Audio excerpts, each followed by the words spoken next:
प्राचीन काल में एक विशाल और समृद्ध राज्य था, जिसका नाम विशालपुर था।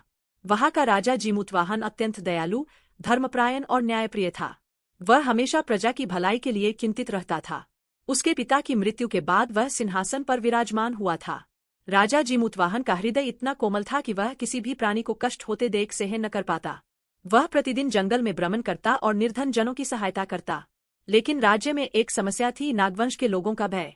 किंवदंती थी कि देवराज इंद्र ने गरुड़ को एक वरदान दिया था, जिसके अनुसार गरुड़ को प्रतिदिन एक नाग को भोजन के रूप में प्राप्त करने का अधिकार था।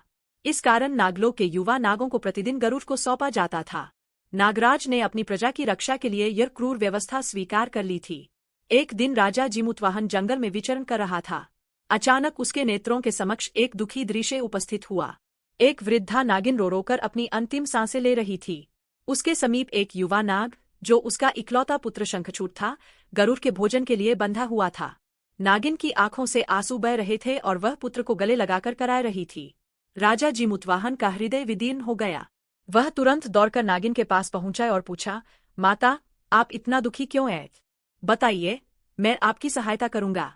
नागिन ने कांपते स्वर में अपनी व्यथा सुनाई। राजन, मैं नागवंश की विधवा हूँ। मेरा इकलौता पुत्र शंखचूड़ है।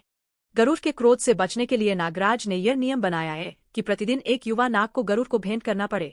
आज शंखचूड़ की बारी है। वह मेरा जीवन का एकमात्र आधार है।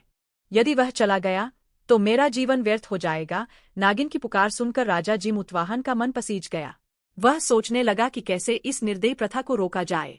तभी उसे एक विचार आया। वह बोला, माता, चिंता न करे, मैं आपके पुत्र की रक्षा करूंगा। आज गरुड़ को मैं ही भोजन बनूंगा।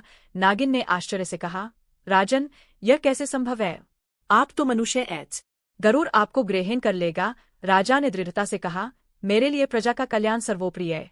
यदि मेरा बलिदान किसी के पुत्र को जीवित रख सकता है तो मैं तैयार हूँ। राजा जीमूतवाहन ने तुरंत अपना शाही वस्त्र उतार दी।